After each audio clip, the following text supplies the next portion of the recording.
Assalamualaikum warahmatullahi wabarakatuh. Perkenalkan, nama saya Fira Nurhaliza, nomor BP 1901051028, kelas 2D TCD3.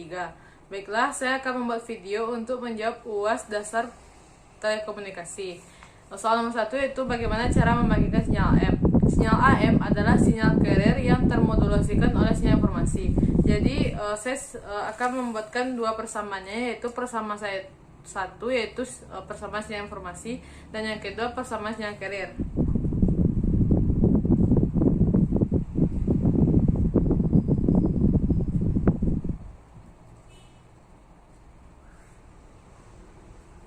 Nah, ini merupakan persamaan dari dari sinyal informasi. Selanjutnya saya akan membuatkan persamaan sinyal carrier, yaitu AC max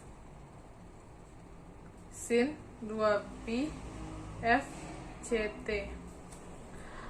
Jadi karena pada dasarnya sinyal carrier yang termodulasi, maka sinyal carrier itu akan berubah sesuai dengan gelombang sinyal informasi.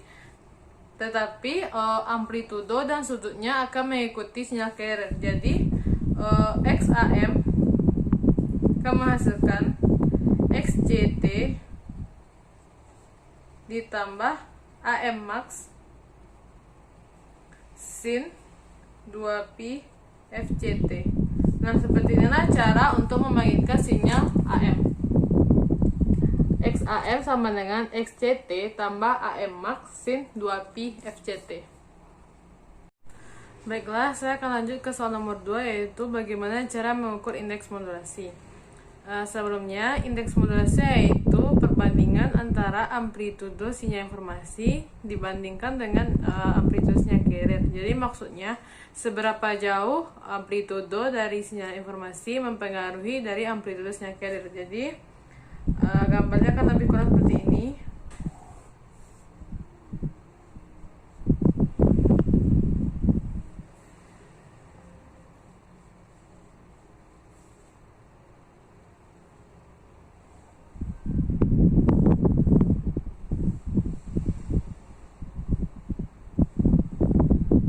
Nah, ini adalah sinyal carrier yang belum terpengaruhi oleh sinyal informasi.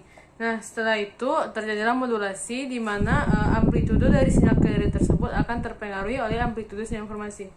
Seperti ini akan saya gambarkan.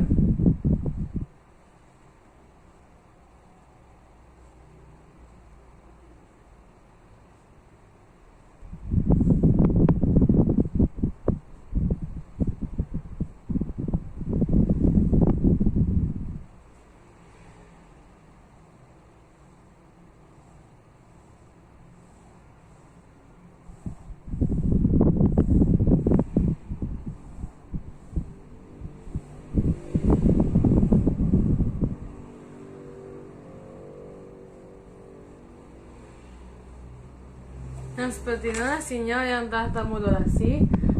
Ini terpengaruh oleh amplitudo sinyal informasi. Nah, maka puncak yang di atas ini merupakan EM max.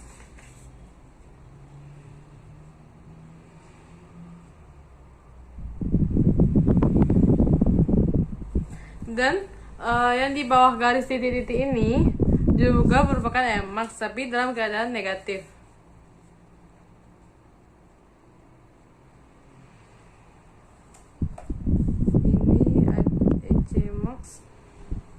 Ini EC.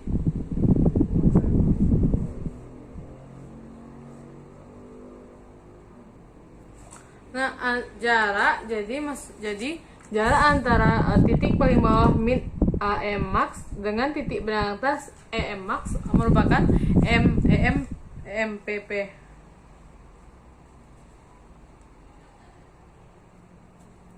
Jadi seperti ini langkah contohnya. Jadi EC max yang di sini dibagi, maksudnya AM max yang di sini dibagi dengan EC max. Misalnya amplitudo dari sinyal informasi itu misalnya 1,5 volt, sedangkan EC max-nya adalah 2 volt, maka didapatkanlah indeks modulasinya sekitar 0,75. Nah, seperti itulah indeks modulasi. Seperti itulah cara mengukur indeks modulasi pada sinyal yang sudah termodulasi. Baiklah, saya akan menjelaskan soal nomor 3, yaitu apa yang terjadi jika adanya overmodulasi. Nah, pada praktikum tadi dijelaskan bahwa pada demulator ada AM detektor.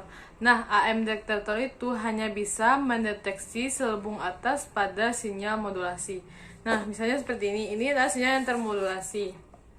Nah, AM detektor tersebut hanya bisa membaca bagian atas ini. Tetapi jika terjadi overmodulasi, saya akan menggambarnya terlebih dahulu.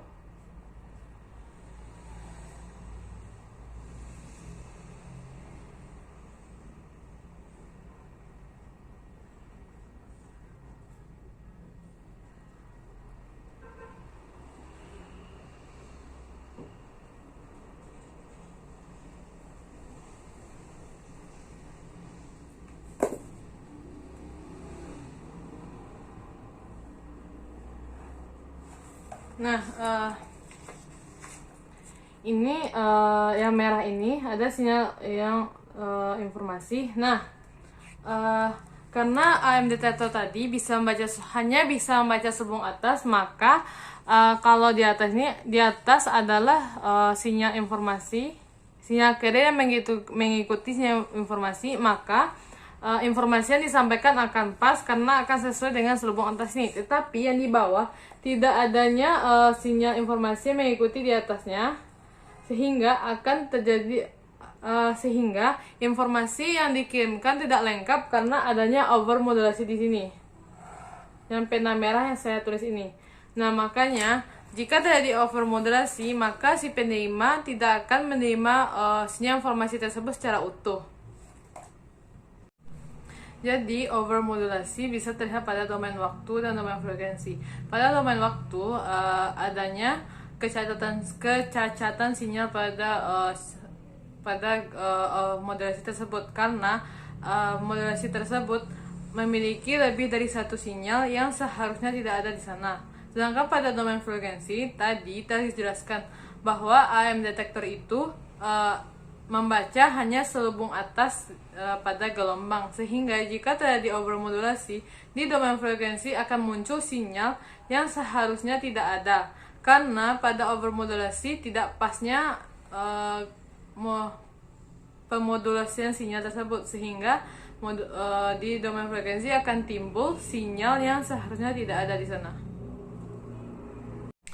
Saya akan menjawab soal nomor 4, yaitu bagaimana cara untuk membangkitkan sinyal FM. Nah, sinyal FM ini pada modulator FM adalah rangkaian yang bisa disebut dengan VCO, yaitu voltage control oscillator, di mana input dari rangkaian ini adalah tegangan, yang mana tegangan itu adalah tegangan informasi. Nah, cara membuat rangkaiannya yaitu yang pertama adanya alat ukur, sumber, function generator, sehingga tiga tersebut dihubungkan oleh ground.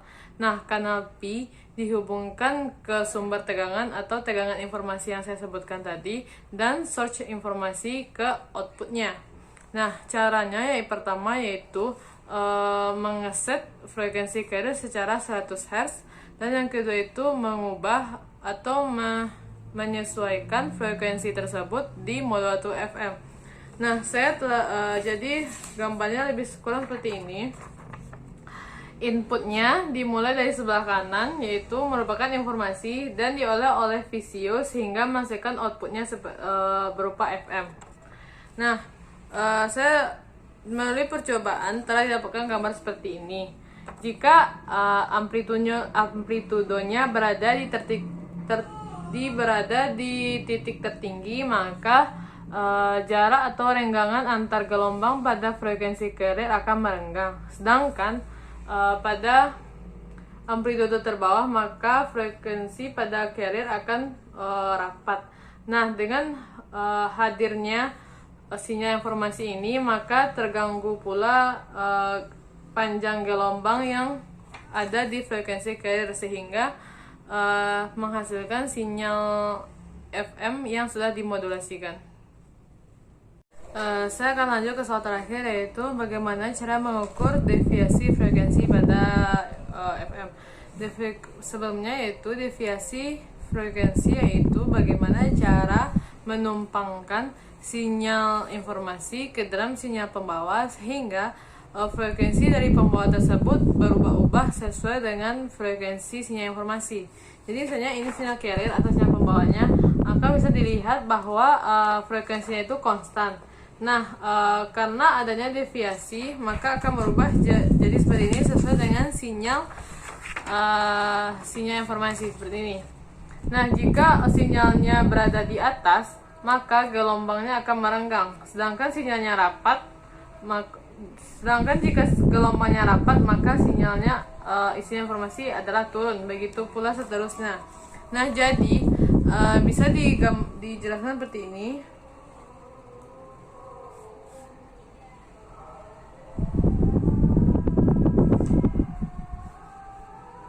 Di tengah-tengah ini adalah FC.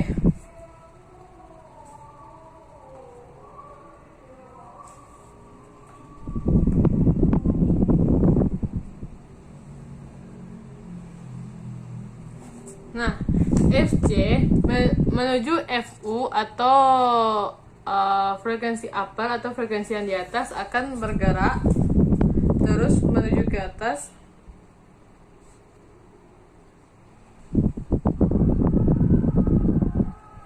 Nah, seperti ini.